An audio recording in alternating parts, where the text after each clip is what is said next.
어느 큰 교회에 부흥과 성장의 원인을 조사한 재밌는 논문이 나왔습니다. 그런데 그 교회는 부자가 아주 많은데 부자가 매우 신바람나게 교회 일을 열심히 하는 부자들이 많았어요. 그 목사님이 세속주의적인 설교를 많이 했던 모양입니다. 예수 잘 믿으면 돈 많이 벌고 부자가 된다. 그러니 부자들이 얼마나 신바람이 났겠어요. 가뜩이나 부자가 다 그런 건 아닙니다만 부자 되려면 개같이 벌어야 된다 그러죠. 그래서 좀 죄 짓는 일도 많고 양심에 걸리는 일도 많고 좀 찝찝한 것도 많았는데 목사님이 설교할 때 하나님이 복을 많이 주시면 돈 많이 벌어요. 돈 많이 벌고 잘 되는 것은 바로 하나님께 복을 받은 거예요. 그러니 얼마나 신바람 나겠어요.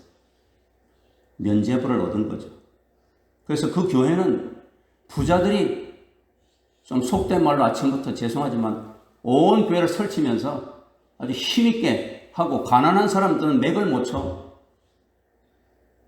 내가 죄가 많아서 그런 모양이다. 하나님이 날 이뻐하시지 않는 모양이다. 이런 어떤 기복사상, 이것이 한국교회의 부흥의 원인도 되었지만 큰 악영향을 끼쳤는데 이거는 목사의 생각뿐 아니라 사모들도 그렇더라고. 교회가 아주 크고 잘 되면 우리 목사님은 복을 많이 받고 하나님께 사랑을 많이 받아서 그렇고 이렇게 사람 몇 명 없고 가난한 이런 속된 말로 찌질한 교회는 하나님이 사랑하시지 않고 복을 받지 못한 모양이다. 사모들도 그래요. 그러니 평신도들은 오죽하겠어요. 오늘 본문에 보면 예수님의 제자들이 유대인의 전통과 사상을 그대로 이어받아서 길을 가는데 날 때부터 맹인이다. 날 때부터. 이 날 때부터 맹인이라는 소리는 사람의 의술로는 절대로 고칠 수 없는 그런 오늘날로 말하면 암 한 4기 정도 말기암 정도 되는 사람이 말하겠죠. 도저히 인간의 의술로는 고칠 수 없는 그런 날 때부터 맹인된 사람 뒤에 보면 길거리에서 돈 달라고 구걸하는 그 당시에 맹인이니까 할 일이 뭐가 있겠어요. 그 사람의 모습을 보면서 제자들이 예수님께 물어봅니다. 라삐어, 선생님, 이 사람이 날 때부터 맹인이 된 것은 그래서 저렇게 거렁뱅이 짓을 하는 것은 누구의 죄 때문입니까? 자기 죄 때문입니까? 부모 죄 때문입니까? 라고 물어보고 있습니다. 오늘 우리들도 가난하게 살면 부모의 저주를 받아서 조상의 저주를 받아서 그런가?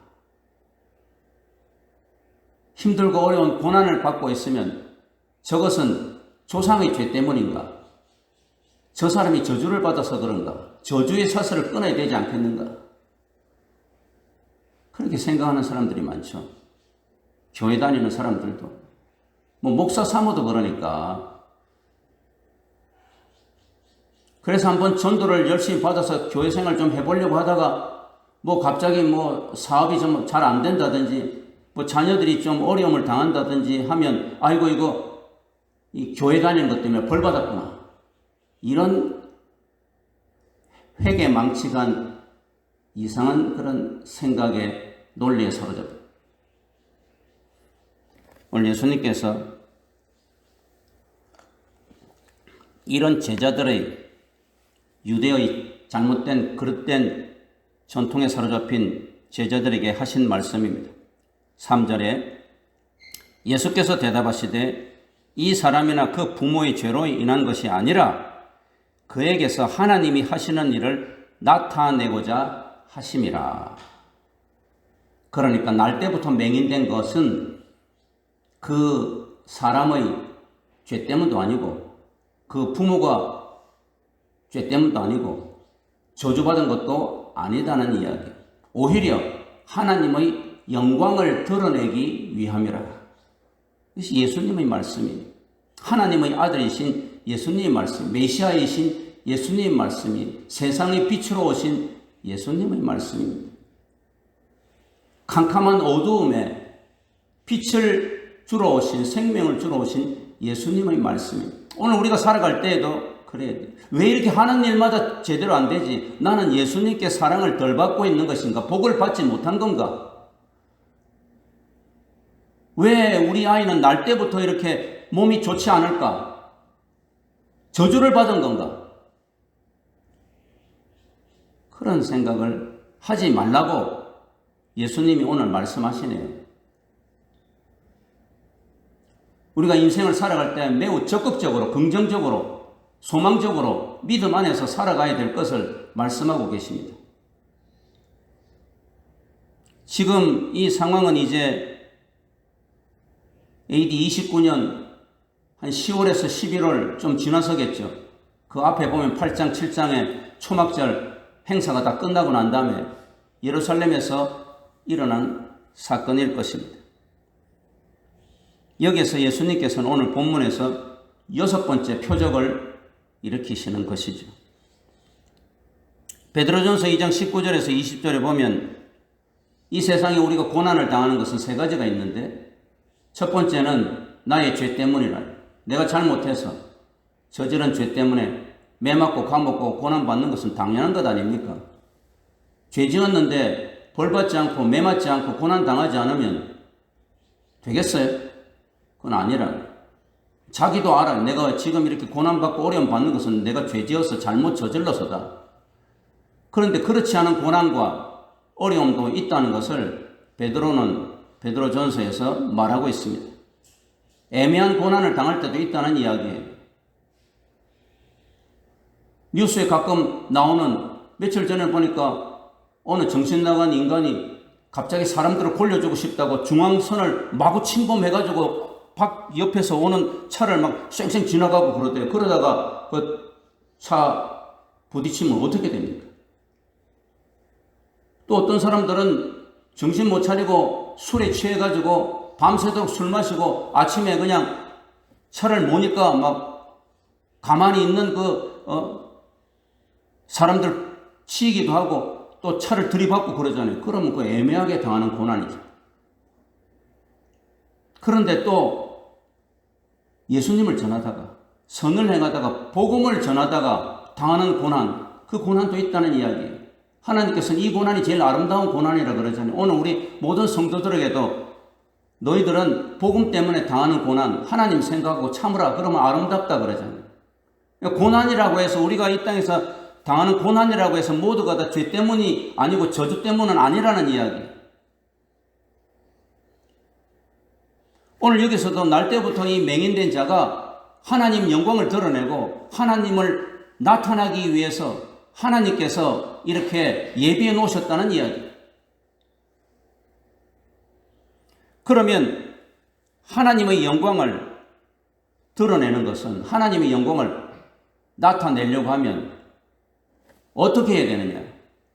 이 맹인이 어떻게 했길래 하나님의 영광을 나타내고 자기가 날 때부터 맹인인데도 이 고난이 자신의 죄도 아니고 부모의 죄도 아니고 저주 때문이 아니라 하나님의 영광을 드러내게 된 것인가? 크게 오늘 두 가지를 여기서 보게 됩니다. 첫 번째는 우리가 말씀에 순종할 때에 하나님의 영광이 드러납니다. 내가 지금 엄청난 고난을 받고 있는데도 말씀에 순종할 때에 이 고난을 통해서 하나님의 영광이 드러난다니까요. 혹시나 부모가 다 건강한데 태어난 아이가 여러 가지 어려움이 있다고 할지라도 하나님 말씀에 순종할 때 그것을 통해서 하나님 영광을 드러낸다는 이야기. 그렇게 잘 살다가 갑자기 쫄딱 망해가지고 너무 힘들고 어려운 이 고난 가운데에서도 말씀에 순종할 때에 그 어려움을 통해서 그 가난을 통해서 그 파산을 통해서 하나님 영광을 드러낸다는 이야기. 그러기 위해서 하나님께서 파산도 주시고 병도 주시고 역경도 주신다는 이야기.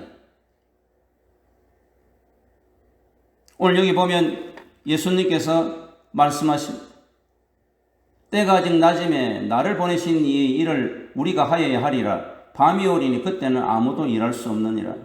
지금 낮이라는 것은 예수님께서 아직 십자가에 달려 돌아가시기 전에 공생의 사역을 하고 계시는 것을 말하고 있습니다.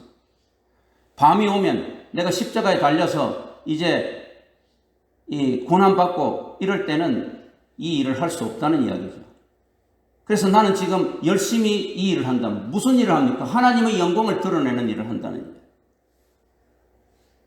너희들도 밤이 오기 전에, 우리가 죽기 전에, 하나님 나라 가기 전에 열심히 이 땅에서 이 낮을 때 하나님의 영광을 드러내는 일을 하라 이 말입니다. 특별히 고난받을 때, 잘 될 때도 좋지만 대부분의 사람은 잘 될 때보다 고난받는 게 더 많잖아요. 이해할 수 없는 고난을 받을 때, 애매한 고난을 받을 때, 특별히 복음을 위해서 주를 위해서 믿음으로 살려고 하다가 고난을 받을 때 하나님 영광을 드러내라는 이야기죠.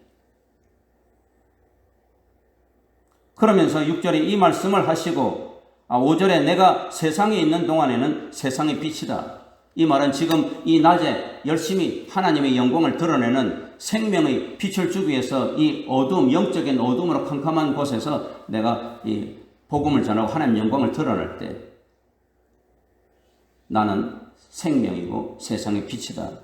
이렇게 말씀을 하시고 메시아 사역을 강조하고 있습니다. 이런 말씀을 하신 후에 6절에 보니까 땅에 침을 뱉어 진흙을 이겨서 그 맹인의 눈에 발랐다. 땅에 침을 뱉었다. 예수님 침을 뱉었어. 예수님이 침은 깨끗하죠?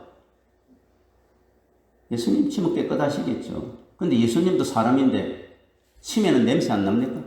근데 그냥 그 침도 아니고 침을 땅에다가 뱉었어요. 그래서 그 침을 가지고 이 땅에 진흙을 이겨가지고 그 맹인의 눈에도 싹 발랐어요.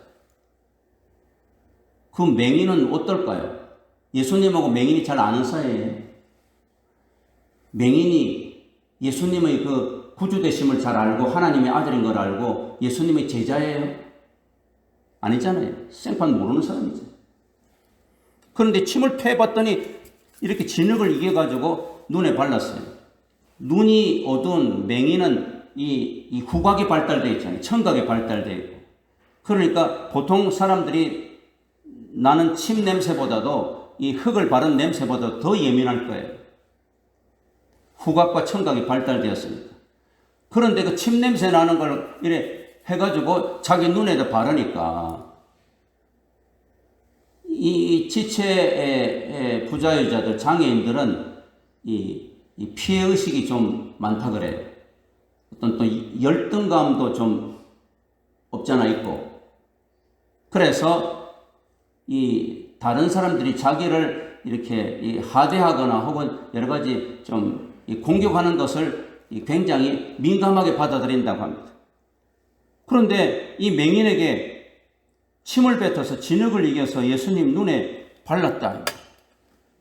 그러면 이 지체 부자유자인 맹인은 날 때부터 맹인인데 상처가 많은 이 사람이 나를 지금 깔보나? 내가 지금 이렇게 거린으로 동냥한다고 나를 무시하는구나. 어떻게 더러운 침을 뱉어서 진흙을 이겨서 내 눈에다 바르나 나를 모욕하는구나. 그런 생각 안 들겠어요? 여러분은 그렇게 안 들겠습니까? 아무 말도 없이 여기 보니까 예수님 뭐 내가 침 바를게 그런 소리 한 것도 아니고 침을 뱉어 진흙을 이겨 눈에 바르시고 또 7절에 이르시되 실로암 못에 가서 씻으라. 이 맹인은 앞이 안 보이는 분들은 물에 대한 공포가 보통 사람보다 아주 심하답니다. 그래서 물에 가는 것을 굉장히 무서워. 그런데 실로암 못에 가서 씻으라. 혼자 갔는지 누가 다른 사람이 데리고 갔는지는 모르지만 어쨌든 맹인은 물에 가기 싫은 거예요. 안 그렇겠습니까? 누가 나를 물에다가 떠밀어서 죽이려고 할지 아니면 내가 발을 헛디뎌서 들어가면 난 살 수가 없다.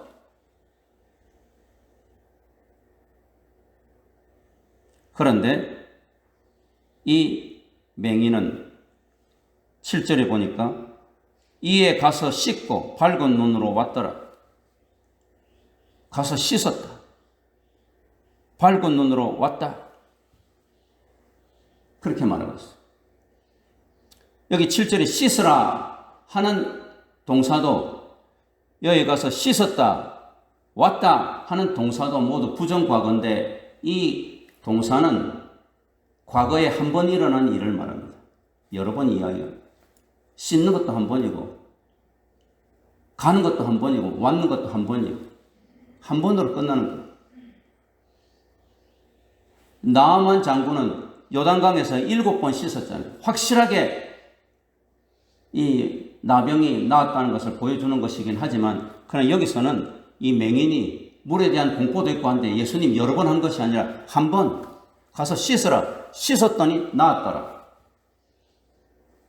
뿐만 아니고 이 동사는 이 중간태인데 이 중간태라고 하는 것은 이 주인공 그 행위자를 강조하는 거예요.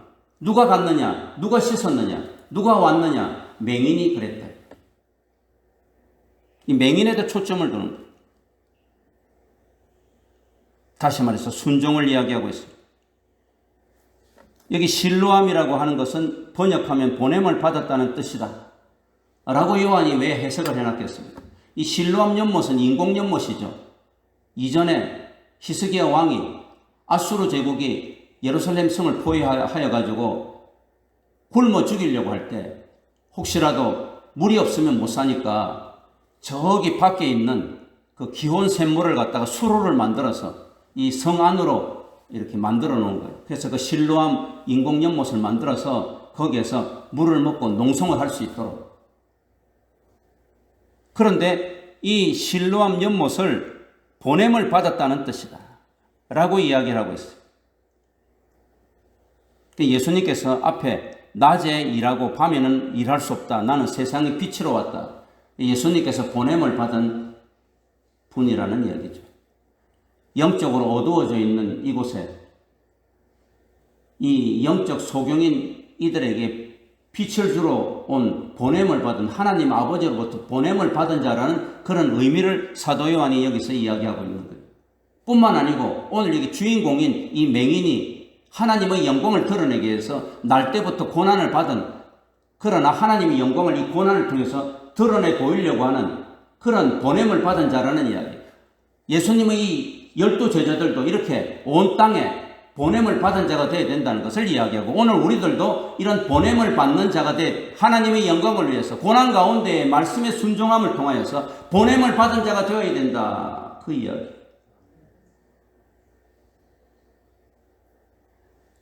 그리하여서 밝은 눈이 되었어요. 실제는 밝은 눈. 이 밝은 눈이라는 것은 완료 시제로 계속해서 밝아졌다. 이제 완전히 건강한 눈이 되었다는 이야기. 기적이 나타났다는 이야기죠. 6번째 표적이에요. 이렇게 기적이 나타날 때 하나님의 영광은 드러나게 되는 것입니다. 오늘 우리들 삶에도 기적은 나타납니다. 2000년 전에 예루살렘에서만 우리 예수님이 이들에게 기적을 주시고 오늘날은 기적을 주시지 않습니까? 오늘날도 기적을 주세요. 어떻게 기적을 주십니까? 하나님의 이 역사하심, 예수님의 역사하심 플러스 말씀 순종, 믿음으로 순종하는 이 두 개가 합쳐서 기적을 일으키시는 거예요.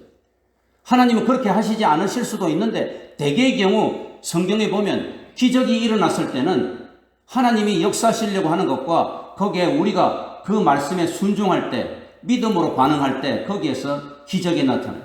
거기에서 하나님의 영광이 드러나요. 그러니까 고난을 우리에게 주신 것은 이 고난 가운데 말씀에 순종했을 때 하나님께서 기적을 일으키셔서 그 고난 가운데 하나님의 영광을 받으시려고 하는 거예요. 대개의 경우 하나님께서는 그냥 기적을 일으키시지 않고 우리의 믿음의 반응, 순종을 보고서 기적을 일으키신다는 이야기. 오늘 이 맹인도 날 때부터 이 맹인 대자를 하나님께서 고치기 위해서 이런 고난 가운데 하나님 영광을 드러내기 위해서 이 맹인의 순종을 보신 거예요. 근데 이 맹인은 합격한 것이죠. 눈에다 진흙을 발랐는데도 막 기분 나빠하고 욕하면서 가버린 것이 아니라 가만히 순종하고 눈에 진흙이 발라지는 것을 기다렸다가 실로암에 가서 씻으라 하니까 그는 물에 대한 공포와 두려움도 있지만 마음에 여러 가지 어려움도 있었겠지만은 가서 씻었다. 그랬더니 기적이 나타나더라. 하나님께서, 예수님께서 그렇게 하시지 않으면 고치지 못합니까? 그런 예들도 있잖아요. 백부장 하인 여기 서서 나았다, 병아 나와라, 귀신아 물러가라 그러면 낫는다. 그렇게 하십시오. 그러니까 그렇게 됐잖아요. 그렇게 하실 수도 있어요, 예수님은. 그런데 의도적으로 지금 이렇게 이야기한 거죠. 두 번째로, 하나님의 영광 고난 가운데 어떻게 나타나느냐? 말씀을 증거할 때에 나타납니다. 오늘 여기 보니까 8절에 이웃 사람들과 전에 그가 거린인 것을 보았던 사람들이 이르되 이는 앉아서 구걸하던 자가 아니냐. 아마 이 맹인은 할 일이 없으니까 먹고는 살아야 되니까 날마다 사람들이 보는 앞에 길목에 앉아서 사람들에게 구걸을 했단 모양이에요. 구걸하던 자가 아니냐. 계속해서 지금 구걸해서 그 자리에 익숙한 거예요. 그곳을 지나는 많은 사람들은 잘 알고 있는 거예요. 그래서 그 사람이 일어서서 막 돌아다니니까 앉아서 구걸하던 자가 아니냐.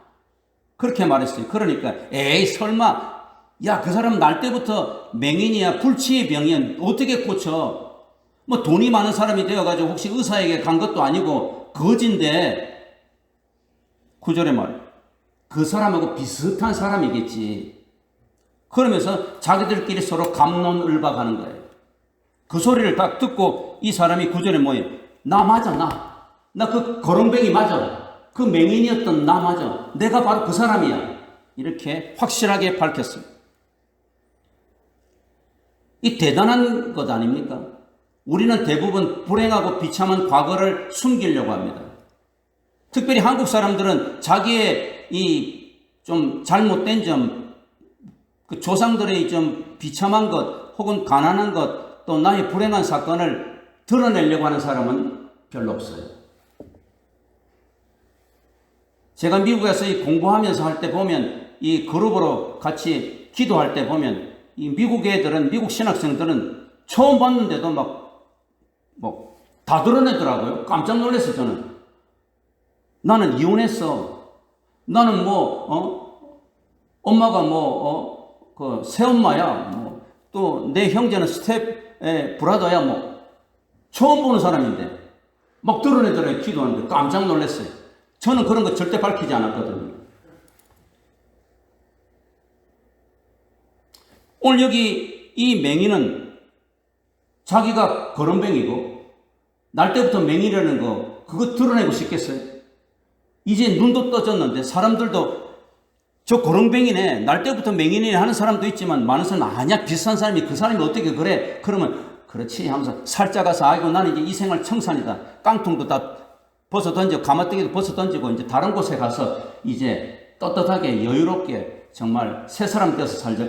그렇게 하고 싶지 않겠어요? 보통 사람은. 그런데 이 사람은 그러지 않습니다.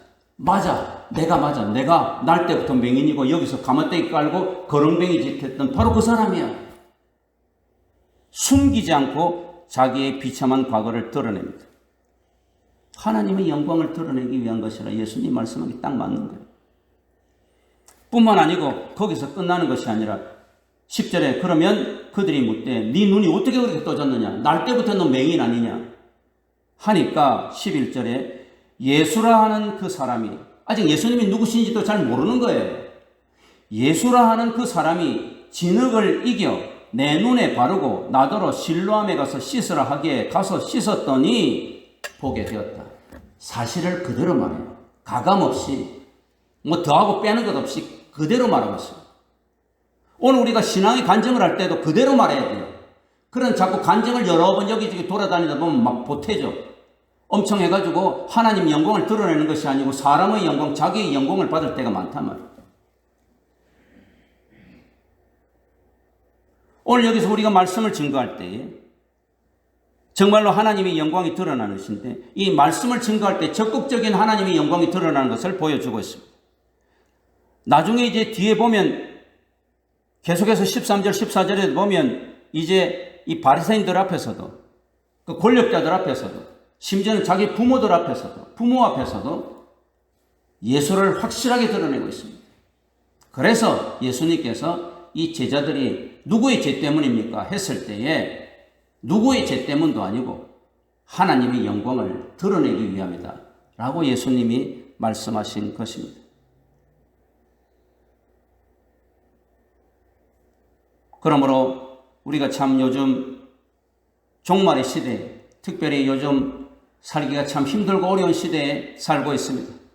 처처에 전쟁이 있고 질병이 없어진가 하면 또 새로운 무슨 망키 팍스라고 해서 원숭이 두창이 온 세계를 지금 이렇게 위협한다고 하고 있고, 코로나 바이러스도 아직 변이가 사라지지 않았고, 물가는 고산드락같이 올라가고, 뭐 이상기온이 있고, 종말의 징조가 날이 갈수록 더 확실해지는 이러한 때에 우리가 살고 있습니다. 세상을 볼 때 참으로 힘들고 어려운 시대에 살고 있습니다. 거기에다가 나는 더 많은 고난이 있는 것 같은 생각이 들 때도 있습니다.